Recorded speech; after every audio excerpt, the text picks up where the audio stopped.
आज कथा का नवम दिवस। भगवान की कथा का विश्राम 100 वर्षों तक भी कथा कही जाए पर पूर्ण नहीं हो सकती। सूर्यवंश की इतनी कथा है, 100 वर्ष भी कथा कहते कहते हो जाए फिर भी पूर्ण नहीं होगी। क्या 9 दिन में वो कथा पूर्ण हो सकती है? कथा में कल आपने श्रवण किया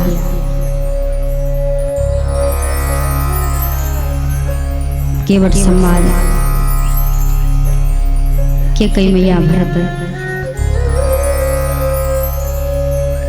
जी कहते हैं बर मांगत मन भई नहीं पीरा गर न जीव मुख परिउ न कीरा। पुत्र अपना हो या पराया हो, दुख तो जब बेटा जाता है माँ से बिछुड़ करके तो पीड़ा तो होती है।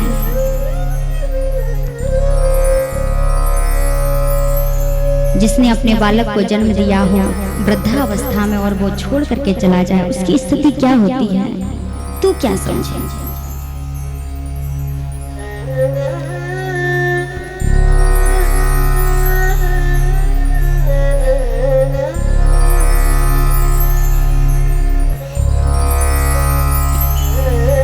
ना विवाहित पत्नी को छोड़ करके पति 14 वर्ष के लिए वनवास चला जाए, उसकी स्थिति क्या हो?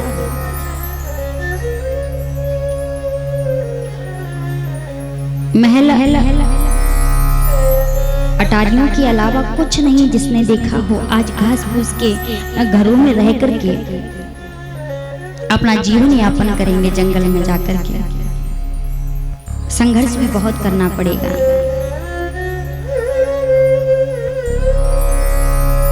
राजा जनक की एकमात्र इकलौती बेटी सिया कभी बंदरों की दीवार पे चित्र देख करके डर जाती थी। तुझे तरस नहीं आता, दया नहीं आई? ऐसी सुकुमार सिया को अपनी बेटी नहीं पराई बेटी को तूने जंगल में भेज दिया। तू माँ कहलाने लायक नहीं है, माँ का एक गुण तुझ में नहीं है। हरे माँ तो ममता से परिपूर्ण होती है, दया से भरी होती है, पर तेरे भीतर तो दया का एक भी कण नहीं है, एक भी अणु नहीं है। कौशल्या मैया को देखने के लिए आए तो कौशल्या मैया अपनी दासी से कह रही थी कि राम जी जब चले होंगे, चलत पांव दुखी हुए हैं, चलते समय पग दुखने लगे होंगे क्योंकि वाहन नहीं है उनके पास। और सुबह जब हुआ होगा तो सुबह सुबह सबको भूख लगती है, मेरे राम को भी भूख लगती है। सूरज जब सुबह सुबह भूख लगी होगी तो कहाँ क्या खाया होगा, फल मिले भी होंगे कि नहीं मिले होंगे। सूर्य ने अपना जब प्रकाश फैलाया होगा तो प्यास के मारे मुख सूख रहे होंगे, न जाने जल मिला भी होगा कि नहीं मिला होगा। उन राम की स्थिति क्या होगी, ये दासी से कहे जा रही थी। तभी भरत जी आए, भरत जी ने देखा मैया रुदन कर रही है। मैया को जैसे ही आकर के आवाज लगाई, मैया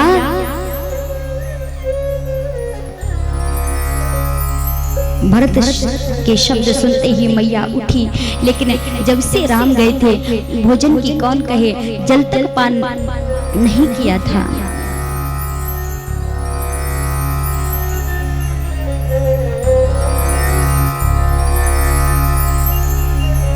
जलपान कौशल्या मैया ने नहीं किया तो भरत जी के पास आ ही रही थी कि मूर्छित होकर के जमीन पर गिर गई। भरत जी ने कहा मैया मूर्छा तो एक बहाना है, सत्यता ये है कि इस अभागी ये कलंकी का आप चेहरा देखना नहीं चाहती।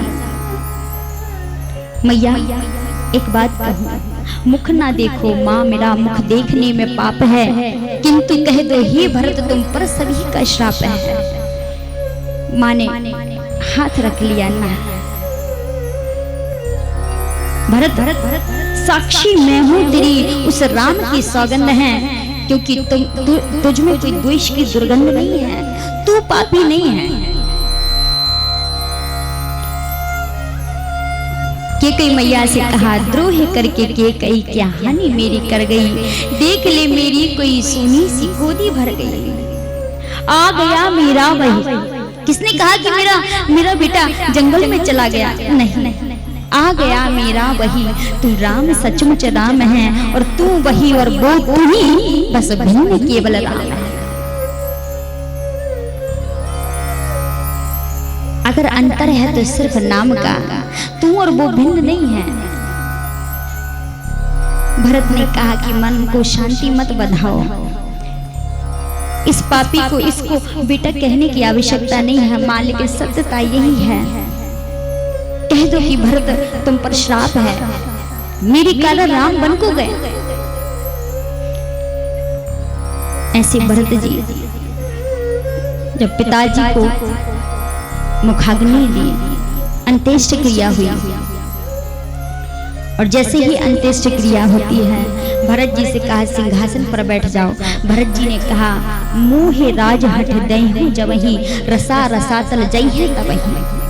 यदि जबरदस्ती मुझे गद्दी दी तो पृथ्वी रसातल को चली जाएगी। रसातल, हाँ, क्यों?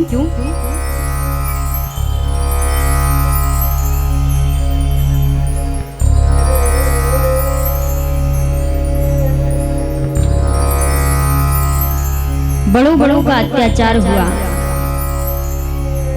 ये पृथ्वी रसातल को नहीं गई। रावण जैसे अत्याचारी का अत्याचार हो रहा है, पृथ्वी रसातल को नहीं गई। जैसे पापाचारियों का पापाचार हो रहा है, पृथ्वी रसातल को नहीं जाएगी। भरत तुम तो धर्मात्मा हो, तुम्हारे बैठ जाने पर ये रसातल को क्यों जाएगी? भरत जी ने कहा कि कुंभकर्ण का, रावण का भार सहन पृथ्वी कर सकती है, क्योंकि उसका भाई कुंभकर्ण राक्षस है। हिरण्याकश्यप का अत्याचार पृथ्वी सहन कर सकती है, क्योंकि हिरण्याक्ष उसका भाई राक्षस है। तनिक विचार करो, अगर राम का भाई ऐसा करेगा, क्योंकि मेरा भाई अत्याचारी नहीं है, पापाचारी नहीं है, मेरा भाई मेरा राम तो धर्मात्मा है, और धर्मात्मा भाई के अगर भाई पाप वाला कार्य करेंगे तो पृथ्वी किस पर भरोसा करेगी? इसलिए रसातल जई है तब ये पृथ्वी रसातल को चली जाएगी। अरे भरत ऐसा नहीं है, बहुत तो बैठे हैं, तुम भी बैठ जाओ। भरत जी ने कहा तनिक विचार करो, पृथ्वी की बेटी है जानकी जी, और जानकी मैया को पता चलेगा, पृथ्वी मैया को पता चलेगा कि हमारे ऊपर उसका सिंहासन रखा जा रहा है, जिसके कारण मेरी पुत्री, मेरा दामाद 14 वर्ष के लिए वनवास चला गया। तो पृथ्वी भरोसा करेगी?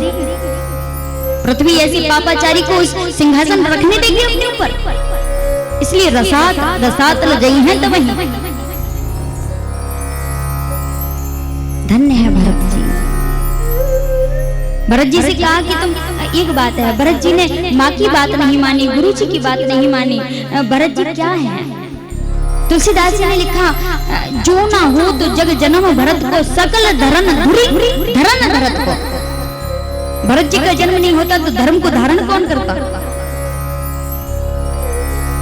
धर्म को धारण करने वाले भरत जी। अरे कैसे धर्म को धारण करने वाले हैं? पिताजी कहते हैं कि पिताजी कहते हैं कि भरत गद्दी पर बैठेगा, गुरुदेव कहते हैं भरत गद्दी पर बैठ जाओ, पर भरत जी बात नहीं मानते। माँ ने कहा बैठ जाओ, पर माँ की भी बात नहीं मानी।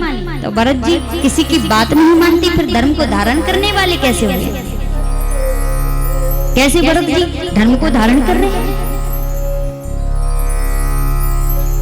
फिर वही बात कही कि धर्म 2 प्रकार का होता है, एक देह धर्म और एक आत्मा।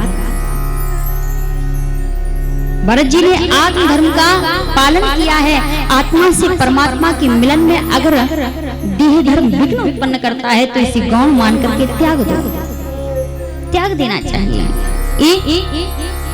आत्म धर्म कहता है। भरत जी ने आत्म धर्म का पालन किया। भरत जी ने कहा धर्म निर्वाह की बात ज्यादा कर रहे हैं आप सब, तो आप सब ने अपना धर्म क्यों नहीं निभाया? शायद आपने अपना धर्म निभाया होता तो ये भरत प्यारे, ये भी भरत अपना धर्म निभाता, लेकिन आपने धर्म नहीं निभाया। अयोध्या वासियों ने कहा, गुरुदेव ने कहा हमने क्या धर्म नहीं निभाया? बोले महाराज मेरी मैया के अनुसार 2 वरदानों की पूर्ति होनी थी। पहली वरदान, प्रथम वरदान क्या था? सुतहि राज देहु एक बर भरता ही टीका, भरत को राजगद्दी। और दूसरे वरदान में 14 वर्ष का वनवास। तो पहले वरदान की पूर्ति की नियमानुसार पहले वरदान की पूर्ति होनी चाहिए थी। पहले मुझे राजगद्दी दी जाती, इस भरत को राजा बनाया जाता। फिर क्या करते भरत जी ने कहा फिर मैं देखता किसकी औकात थी, किसकी सामर्थ्य थी, जो मेरे भैया राम को इस अयोध्या से जंगल की ओर भेजता। आपने अपने धर्म का निर्वाह नहीं किया। प्रथम वरदान की पूर्ति होने नहीं दी, दूसरे वरदान की पूर्ति कर दी। मेरे भैया राम को 14 वर्ष का वनवास भेज दिया।